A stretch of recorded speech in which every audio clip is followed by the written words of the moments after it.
So today we're going to talk about main contractors and some of the issues that they may encounter on construction projects, as well as some of the factors that may lead them to cease trading. I'm here today with Glenn. You would have seen Glenn from one of our previous videos in terms of an introduction. So let's just get straight into it, Glenn. So I appreciate this is an opinion-based video. So, what are some of the reasons that may lead to a contractor having issues on a construction project? The ones that immediately spring to mind are the current market, material costs, labour costs. With coming out of COVID and the pandemic, it was obviously main contractors may have priced projects 2 years ago, 2.5 years ago. They were shelved. They were then may have been given the option to reprice after COVID, may not have been given the option to reprice. So they've now been awarded the projects, and lo and behold, they then come into fruition, start the projects up, and the labour rates have gone up by 40-50%. The material rates have gone up between 40 and 75%. So it's unless they go back to the client and go, Mr. Client, I've got my cap in my hand. Can I have some more money, please? Because of this. 9 times out of 10, the client's going to go, no. Sorry, you priced it. That's the way it is at the moment. So that's one reason. There's numerous others. The market is very unstable. Even though it's very buoyant, it's still very unstable in my opinion. But again, it's my opinion. I'm not 100% sure. So if we just take some things out of what you just said there. So I think what what you're saying there is a contractor's obviously provided a tender price. Yep. The chances are what you're saying there, it's probably a lump sum or risk, maybe something like a design and build method of procurement, and they've then effectively taken the risk associated with that fixed price based on the scope of work. So whereas on other contracts you have things like inflation provisions, if you like, or fluctuation provisions as they're called, you're not going to get those in this sort of lump sum fixed price. So it kind of gives the contractor nowhere to go and puts the client in an awkward position because, why would they agree more money than perhaps was tendered, where other contractors may have lost out on that tender. So it puts them both in a kind of a bit of a loggerhead situation. Yeah, and really. they're both at risk. The client's at risk, the main contractor's at risk. The client's at risk if the main contractor does cease to trade halfway through a project build. So then the client's got a project which he's then got to employ someone else to continue and complete. But then commercially, he's in at risk because the next one that's going to step in to take over is probably going to be on a price basis irrelevant of the work that's already been done. So then you've got warranty issues, various other bits and pieces. But it is a big risk. I mean, you touched on a really good point there, and it's a really difficult one, isn't it? Because as you say, it's one thing to transfer the risk to the contractor.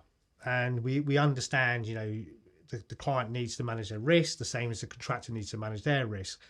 But it feels to me a little bit, not pointless, it's probably the wrong choice of words, but I'm trying to think of the word I'm thinking of here. But if you don't deal with the issue there and then at hand, it's just going to get worse. Yep. You're almost ignoring the issue. So allowing the contractor to continue carrying the risk, knowing that they're going to have a commercial or financial issue, clearly in the long run is not going to be beneficial to the client or their project. No, and I'd like to think that the client would be aware of this and then step in before anything detrimental happens to either the main contractor or the project itself, because the client's then just got a world of problems to deal with if the main contractor does cease to trade.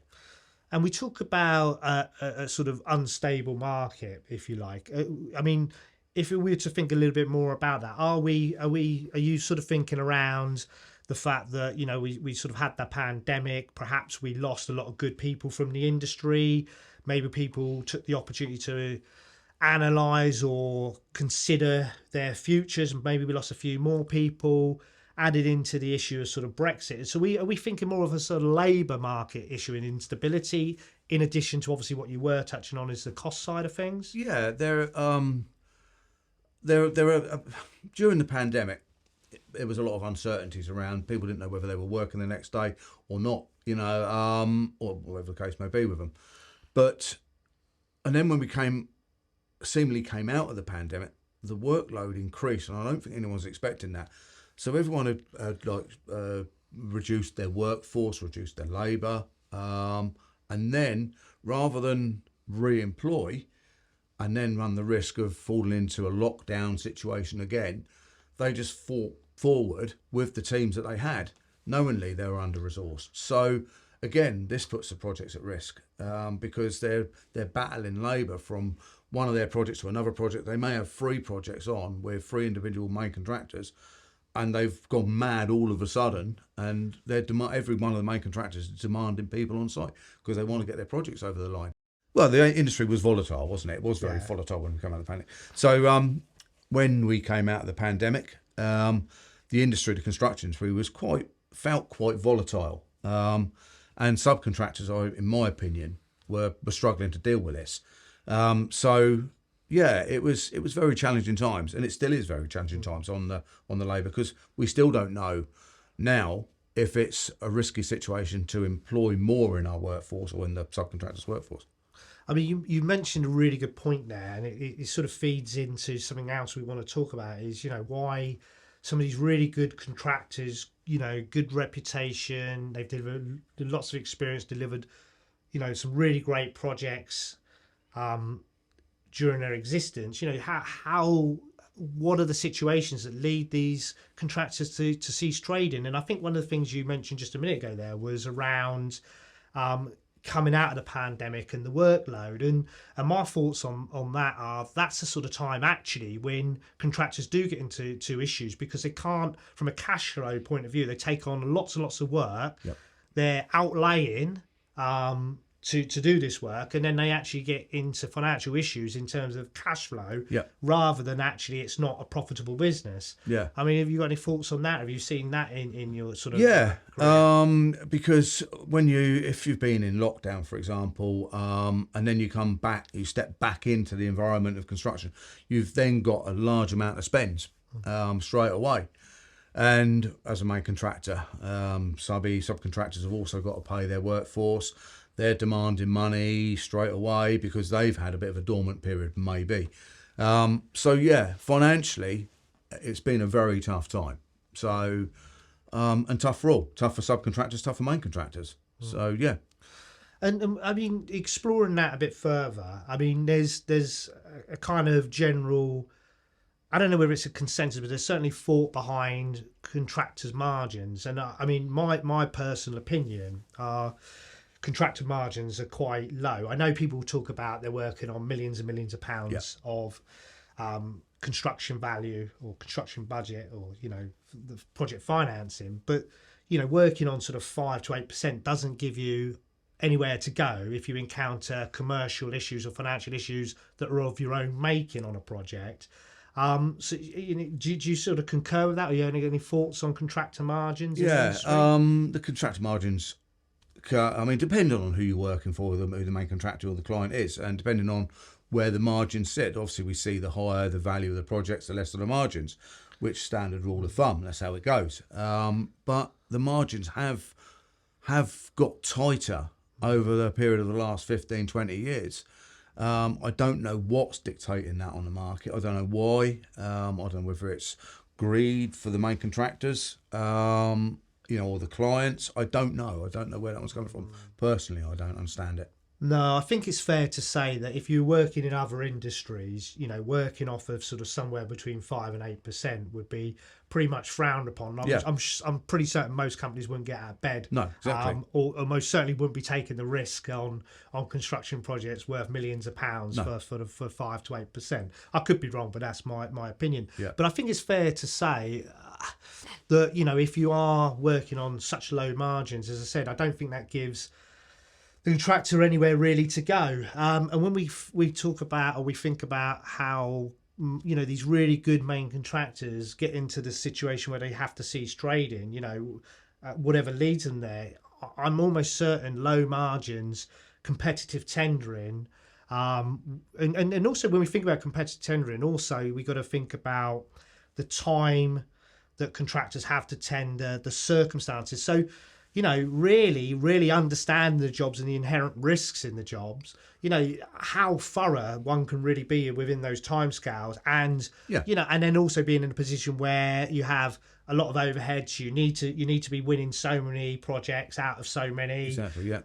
It kind of feels like a melting pot of everything that can go wrong. Yeah. It's all inherent in just you're absolutely right. In profits and in the tendering process. It's tight. I mean, especially for the tendering process, which you touch upon. You don't get a lot of time these days for tendering process. So the accuracy of the pricing of the schemes is maybe pushed under the, it's not, what I'm trying to say, it's not, you're not getting the accurate price. You're not getting the time to go out to compare quotes from each and every individual subcontractor out that's relevant to the trade you're inquiring about. So, it's a bit more time, and even a bit more time on the project durations would help, because you're not putting subcontractors under pressure. It's time and money.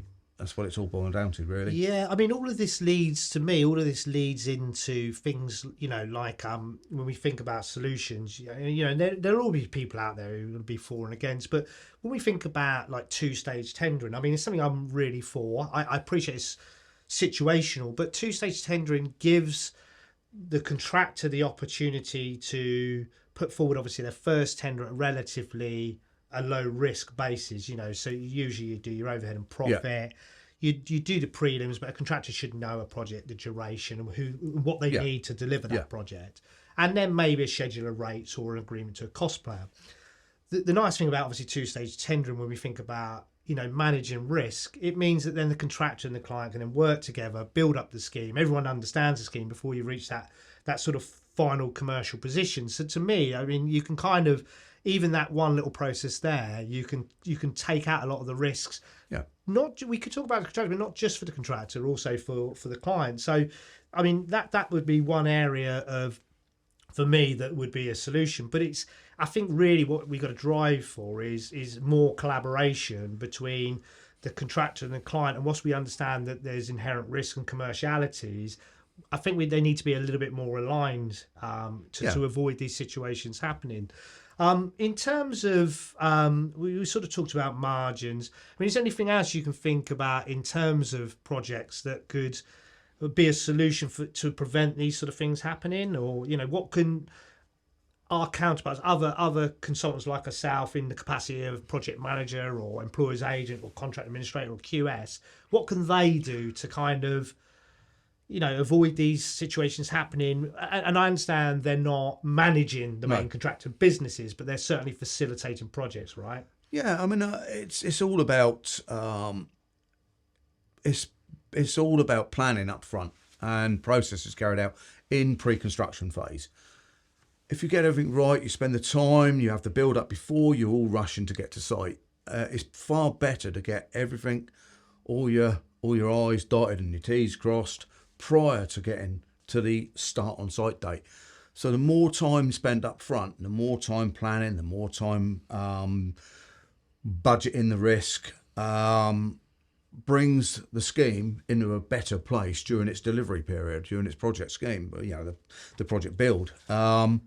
So in my opinion, you're far better employing the right people at the right stage, getting the right estimation team, getting the right project planning team, and again, this is where the likes of Evolution5 could step in on that basis. Not trying to sell us as a business, but bringing experience up front to deliver a successful project for the client, and that's what it's all about. Yeah, and you mentioned sort of time up front. I mean, we're always going to have circumstances with construction management and design and build where we need projects moving quickly. But what I think we're saying is the right time for the right process. So it's actually making sure that at that tender process, all the I's are dotted and all the T's are crossed. I think that's really the key. There'll always be projects that got to move forward quickly, but it's actually that due diligence at the right stages, and the right stage clearly for client and contractor risk has to be at that Yeah. offer and acceptance stage, right? The sort of tender, the negotiation, the final price. Exactly. So there's some really good thoughts there. I think really it's got to be around collaboration, isn't it? Yeah. And also openness. So I'm in favour where it suits for open book. Yeah. I'm in favour for cost plus where that works as well. Yeah. But a lot of everything we talked about stems around risk management and risk transfer. Something I've always found quite odd is so if you took maybe a developer or a developer's project, the developer has gone out and maybe purchased a site or acquired a site. They know what they want building. They're taking the rewards at the end, but it seems rather odd to me that that the contractor is expected to take the bulk of the risk on the project, yet the rewards are with the developer. Now, I find that rather odd, and that's where I would like to see a little bit more, as I said, open book, a bit more collaboration. Maybe if you're going to take the risk, more gain. So pain and gain kind of scenarios. Do you kind of see that would be? Yeah. Are there issues with that, or is that a potential solution? Or I would say that's more of a potential solution for the client and for everyone involved in the project, to be honest. Open book scenarios, cost plus scenarios, far better. Everyone knows where they stand. The client knows where the risks are. The main contractor or the subcontractors always know where the risks are. So yeah, no, you're absolutely right. Fully agree with you. Okay, Glenn. Well, look, I mean, there's some really good thoughts there. They are only opinions. We're not experts in contractors ceasing trading, or we don't run a main contractor business. But there's some good thoughts there, and hopefully there's some good value for the people watching this video. Okay. So, look, I hope you found value in this video. If you have any questions, please do not hesitate to contact us, and we really look forward to hearing from you.